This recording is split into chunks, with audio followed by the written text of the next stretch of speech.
Ya sama seperti NU dan Muhammadiyah selalu khilaf awal Ramadan. Itu memang nggak bisa nggak khilaf. Misalnya begini, saya beri contoh ya.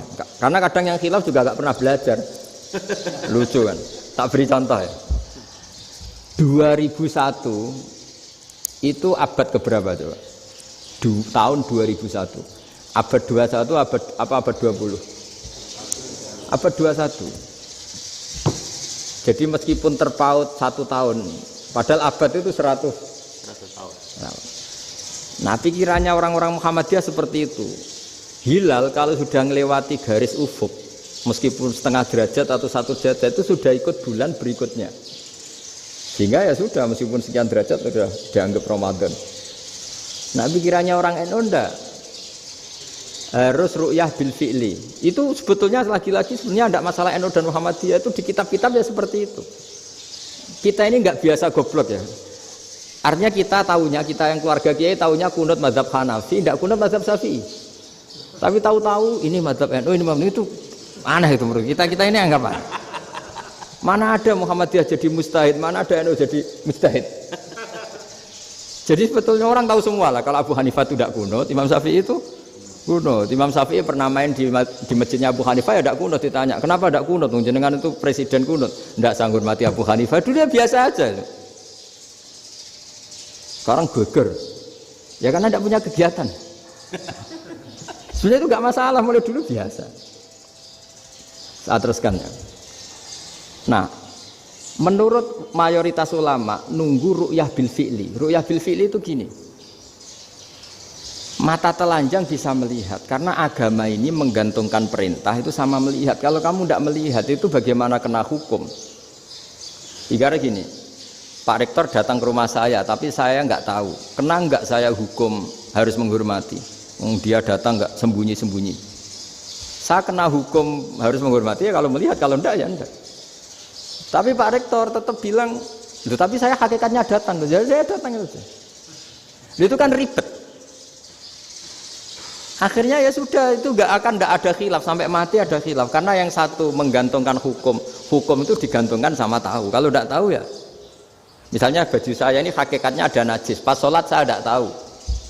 Sholat saya sah apa enggak? Sah. Karena hakikatnya, ya memang saya tidak tahu. Tapi hakikatnya ada najis apa enggak? Ada. Ya sudah, itu sama-sama masuk akal. Ada lagi khilaf yang senam otak.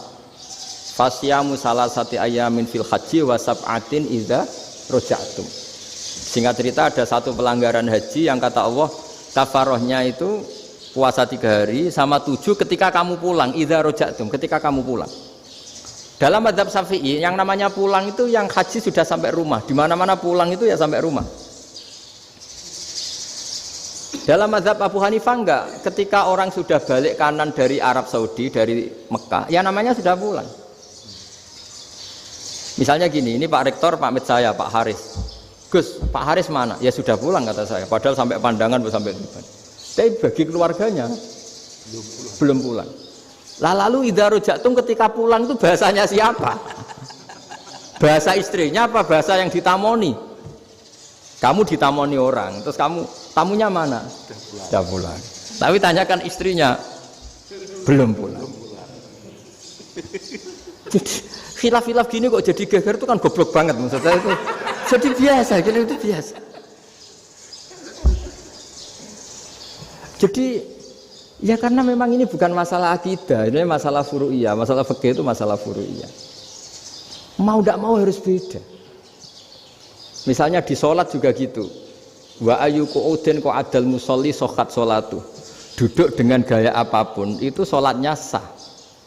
Sehingga sampean kalau haji atau umroh, orang Arab itu jenenge duduk ngenak awak di kursi. Duduk sopan ya hanya orang Indonesia loh. Kalau sholat itu masih duduk ala orang tahiyat. Kalau sampean di Mekah, duduknya pakai apa coba? Kursi ya? Oh enak sholat duduk. Karena memang takbirnya di fikih dengan duduk gaya apa saja sah. Makanya sengenak awak duduk di kursi. Ribet kan? Mau tidak disahkan itu namanya duduk. Mau disahkan masa iya soal Allah kok duduk santai-santai gitu. Tapi mau apa? Ini fikih. Biasa orang lagi ini fikih. Fikih itu Ya sudah ini fikih. Makanya kalau ulama berdebat misalnya Abu Hanifah berpendapat sholat itu wajib baca Fatihah apa asal Quran. Dalam mainstreamnya ya Fatihah karena la sholata liman lam yaqra' bi Fatihatil kitab. Tapi cara Abu Hanifah enggak. Faqra'u ma tayassara minal Qur'an. Bacalah apa saja yang mudah bagi kamu. Asal itu Quran. Sementara enggak gending Jawa, enggak nyanyi lah gitu. Ya sudah mau apa coba? Jadi ya susah memang kalau fikih itu ya sudah seperti itu. Ada lagi yang masih ekstrim misalnya. Yang namanya menyembelih hewan itu gimana coba? Dari hidup ke mati, apa pasti mati disembelih? Cara mazhab Imam Syafi'i yang namanya menyembelih itu penyembelian harus menjadi sebab kematian. Itu yang sah. Seorang lagi penyembelian menjadi sebab kematian yang syar'i. Sehingga beliau mensyaratkan hewan yang disembelih ini masih punya hayatun mustaqirrah, punya kehidupan yang normal. Sehingga kalau nggak disembelih ya hidup. Jika kalau ada hewan ketabrak truk kejet-kejet, mesti mati ini buat sembelih. Itu nggak sah, karena nggak usah disembelih ya wes mati kan. Karena ini hanya nunggu koordinasi Israel kan, dia kejet-kejet itu kan prosedur itu. Tapi tidak disembelih pun mati. Tapi cara mazhab Malik enggak. Pokoknya anggere jek duwe nyawa jenenge kewan urip. Dengan kamu sembelih berarti matine mergo mbok sembelih. Meskipun nanti ya nggak usah disembelih ya. Mati. Coba hitung secara ilmu matematika. Kalau nggak disembelih hidupnya 5 menit. Gara-gara kamu sembelih hidupnya langsung mati. Terus dia matinya, cara di persidangan matinya disebabkan apa? Disebabkan disembelih apa kecelakaan? Loh, ya debat toh kamu. Sama-sama UMM aja debat. Kalau nggak kecelakaan disembelih.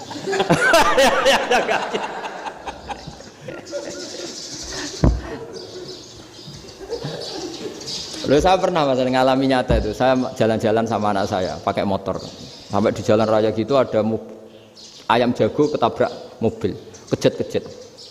Orangnya tanya, Gus ini halal tau ora? Wis kanggo kon halal. Suatu saat dia nggak terima kan, tanya, kenapa Gus? Ya nak kiai ra pantes, masuk kewan mesti mati nih tak sembelih, nak kiai pantes kata. Karena aku tahu kamu tuh gak kiai, mesti motifnya itu mergo jago, jajal cilik gak mau tak kokno. Adekan ayam itu bayi kan gak ditanyakan, kejet-kejet mati rak lah, wong cilik wae. Tapi masalahnya ini kan jago, eman. Gitu. Tapi secara fikih pertanyaannya tadi, hewan yang sudah tidak punya hayatun mustaqirrah, dia hanya punya al hayat al ittiroriyah, dia punya harokah ittiroriyah, dia mati kejet-kejet memang prosedur mati harus seperti itu. Mbok kecelakaan kayak apa, kalau mati kan kejet-kejet dulu.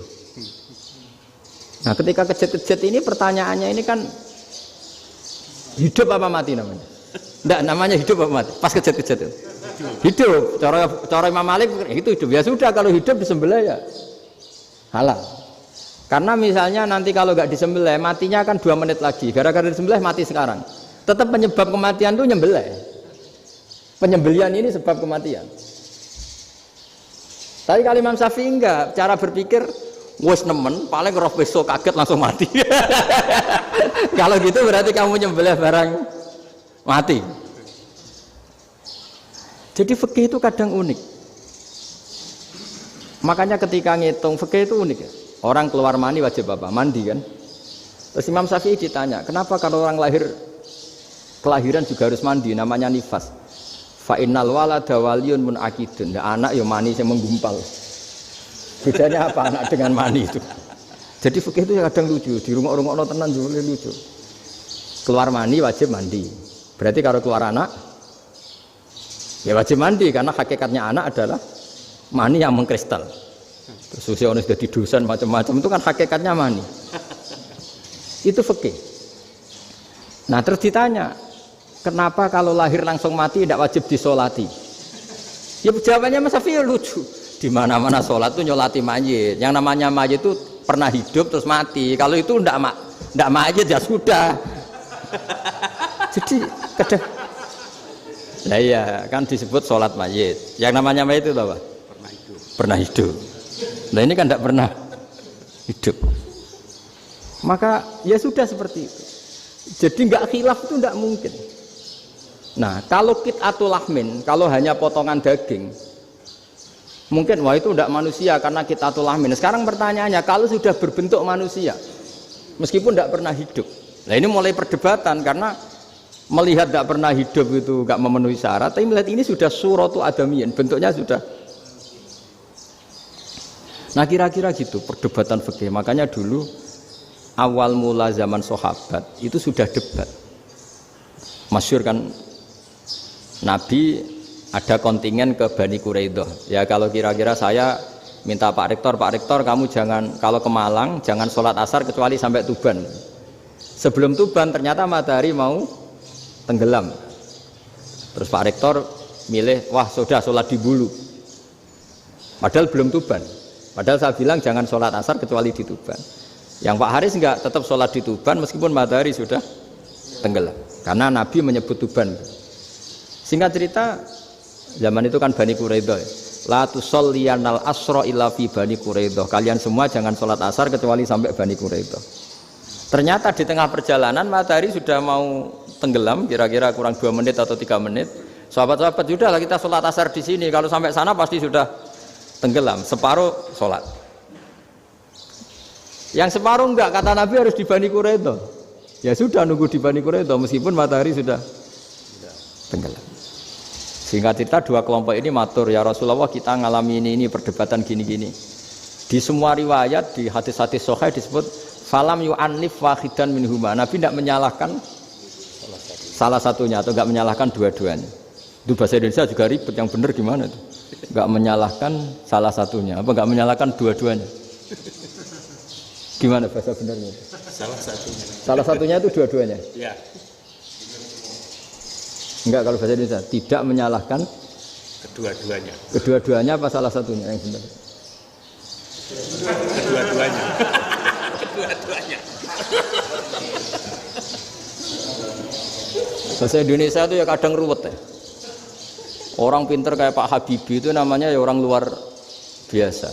Nanti sekolahnya orang-orang idiot itu ya sekolahan luar biasa. Orang pinter banget bahasa Indonesianya ya luar biasa. Kalau sekolah untuk orang-orang yang idiot juga luar biasa. Jadi kalau dipuji luar biasa itu gak jelas ini luar biasa ya. Gak jelas kadang bahasa kita ini kadang ya gak jelas.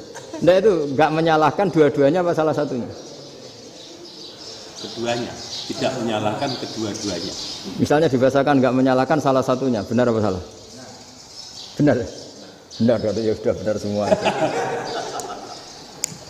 Jadi itu bukti bahwa ijtihad itu boleh. Saya ulang lagi, bukti bahwa ijtihad itu boleh. Padahal ini jelas yang satu harus sholat asar, padahal matahari sudah tenggelam. Makanya di antara fikih unik itu begini. Saya ulang lagi fikih unik. Saya menyaksikan betul ketika ada orang tanya Mbah Mun saya ini Kopassus. Kadang latihan itu sampai waktu zuhur habis. Saya harus bagaimana? Jawabnya Mbah Mun itu unik. Sementing ojo ngosor sholat. Engkau yojo niat jamak, atok kodok katanya. Singkat cerita terus orang ini diskusi sama saya karena ini ya alim pernah mondok. Kenapa kosor tidak boleh? Karena kosor itu ekstrim, merubah bentuk sholat dari 4 menjadi 2. Maka alasannya harus jelas. Harus jelas itu orang yang latihan di Kopassus itu kan dia sudah berasrama di situ. Berarti dia sudah tidak musafir karena asramanya di situ, sudah mukim. Kalau dia kosor itu merubah bentuk sholat dari 4 menjadi 2. Merubah itu ekstrim. Tapi kalau dia qadha itu hanya mengakhirkan sholat dari waktunya. Kira-kira kalau kamu jadi malaikat ekstrim mana? Merubah sama menunda? Ekstrim merubah kan? Karena 4 menjadi 2. Terus ojo jamak takdim tapi jamak takhir. Itu juga penting. Bagi pengkaji fikih itu penting. Kalau jamak takhir itu salah-salah sidik ora pati popo. Kenapa? Kan mirip duhur qadha. Kalau jamak takhir kan. Tapi kalau jamak takdim asar kok di waktu duhur, ekstrim mana? Perubahan takhir sama takdim itu ekstrim mana? Ekstrim takdim karena melakukan sesuatu belum waktunya. belum waktunya. Jadi itu memang, ya memang tadi kajian-kajian fikih itu memang unik. Karena bagi ahlinya, saya ulang lagi, tapi ini saya ulang lagi bagi ahlinya. Makanya ketika Nabi menjamak sholat ketika nusuk, ketika haji itu kata Imam Syafi'i lis safar, karena Nabi pergi jauh karena rumahnya Madinah. Tapi resikonya fatwa itu adalah orang Mekah nggak boleh jamak karena kawasannya nggak sampai 90 kilo lah kalau sekarang mungkin. Tapi kalau tahu Imam Malik nggak, yalin nusuk, sehingga orang Mekah pun yang haji ya boleh jamak, karena alasan jamaknya karena nusuk, karena haji, bukan karena jarak. Terus diteruskan lagi, kalau karena pergi boleh jamak, memangnya pergi itu kenapa? Karena repot. Nah itu masalah kan, masakoh. Nah, terus mulai ada orang-orang yang ngawur kan, resepsi jamak, ribet, wes resepsi duit utangan kan capek. Wah itu sudah jamak, ribet kan. Jadi kalau sudah illatul hukmi itu sudah mesti bikin masalah. Kalau sudah illatul hukmi itu pasti bikin masalah.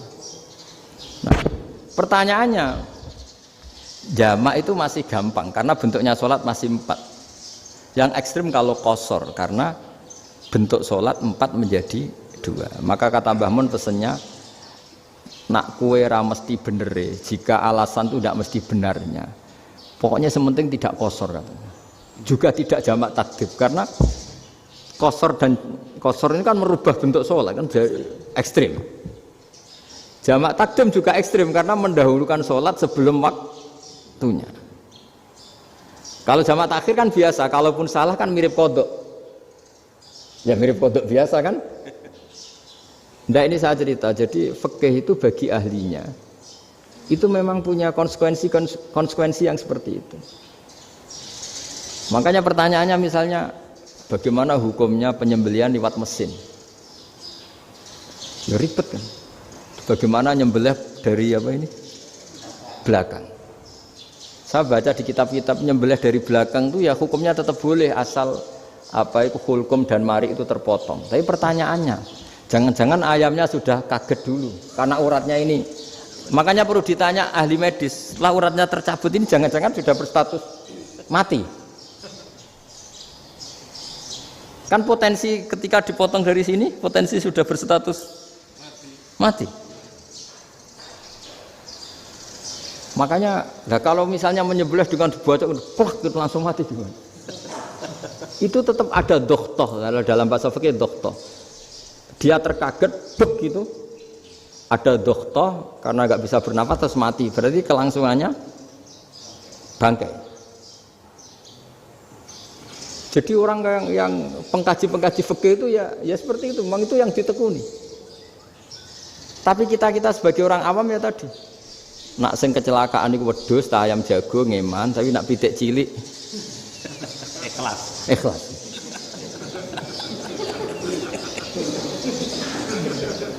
Makanya ada pertanyaan orang-orang, saya pernah ditanya itu ya bingung tenan. Gus, kalau ada orang mati oplosan misalnya, jenengan datang sholat enggak?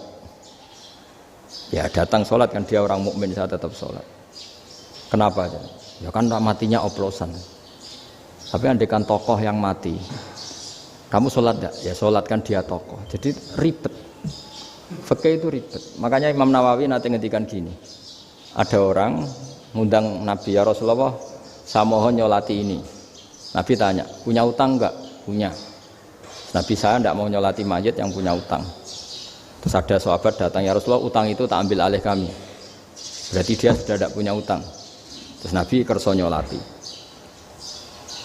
Pertanyaannya, utang itu hal yang boleh. Saya ulangi, utang itu hal yang boleh. Tapi kenapa Nabi se-ekstrim itu? Tapi ketika Nabi mau kondur itu ngendikan gini, ini PR ya bagi UMM, ini PR ya.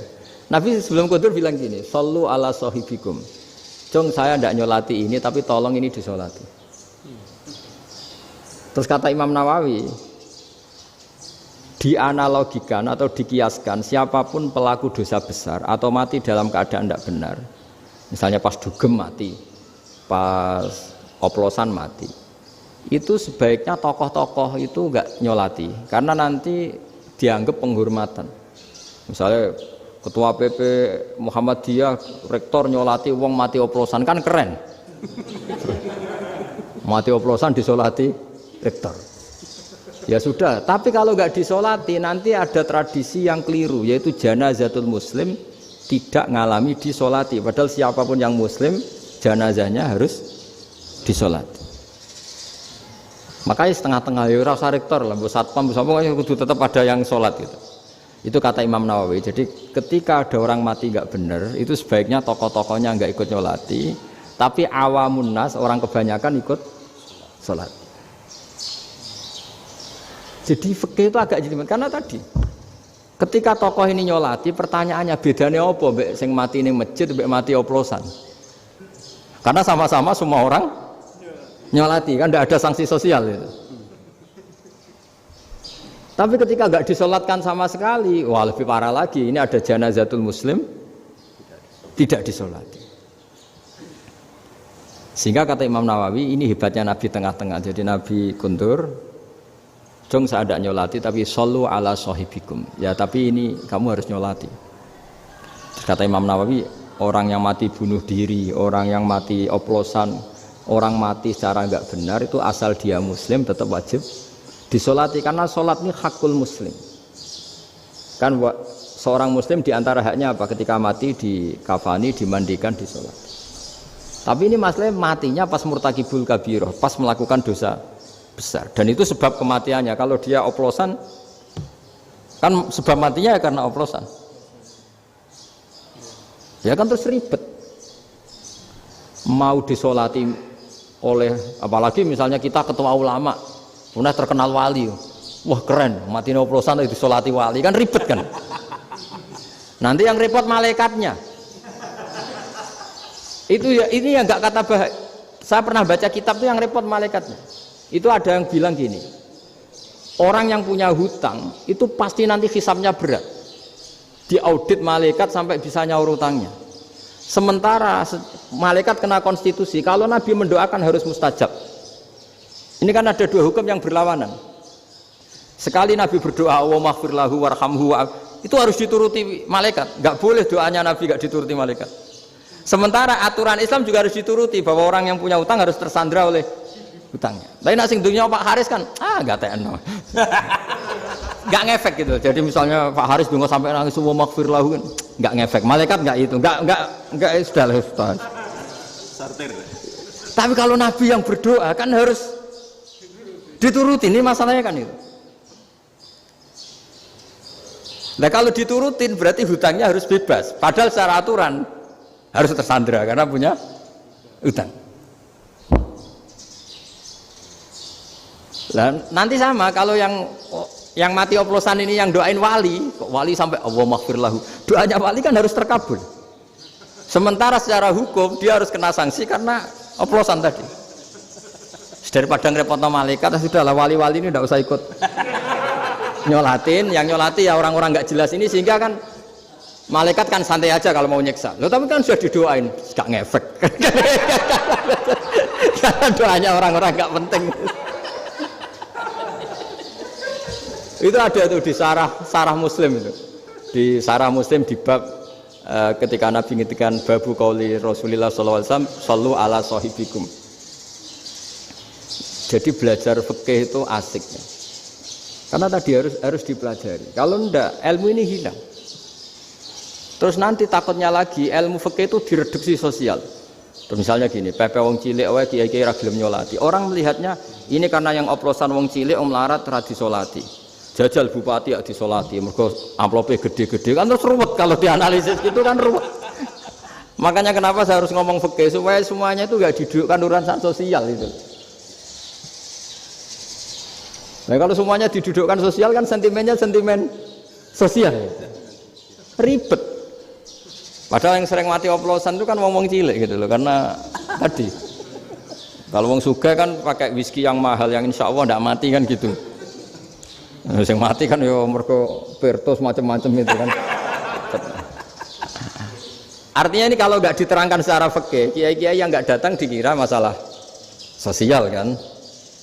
PP salam template era gede terus nggak datang kan terus jadi ribet. Ya makanya ini lewat pengajian ini supaya sampean lebih tahu ya bahwa khazanah Islam ini kata beberapa ulama kafatal linnas, maknanya semuanya, sehingga Allah akan mentakdirkan kajian Islam akan ada di seluruh dunia. Jadi kenapa IAIN marak di Indonesia, UMM, Universitas NU banyak, karena agama ini kafatal linnas, tidak miliknya orang Arab tapi milik semua. Orang alimnya juga gitu. Ketika ada liga alim seluruh dunia, itu orang Indonesia, orang Afrika, ya selalu ada orang alim yang kelas dunia. Seperti dulu ada Imam Bukhari, itu as-sakhul kutub ba'da kitabillah, kitab terbaik setelah Quran itu Bukhari, padahal dikarang oleh orang Uzbek. Kata siapa? Islam As-Sobyan, ada orang Arab ngakui kalau kitab paling sahih itu Bukhari. Mekah Madinah pun mengakui kalau kitab paling sahih Bukhari, padahal pengarangnya ada orang Arab. Orang mana? Uzbek. Imam Ghazali yang diakui seluruh dunia itu Atos itu ikut Persia, juga bukan orang Arab. Sibawai ini orang Persia. Nah ini yang belum ada orang Malang ini, tinggal PR ini. Ya, nyusul ya. Ya, saya kira demikian. Assalamualaikum warahmatullahi wabarakatuh.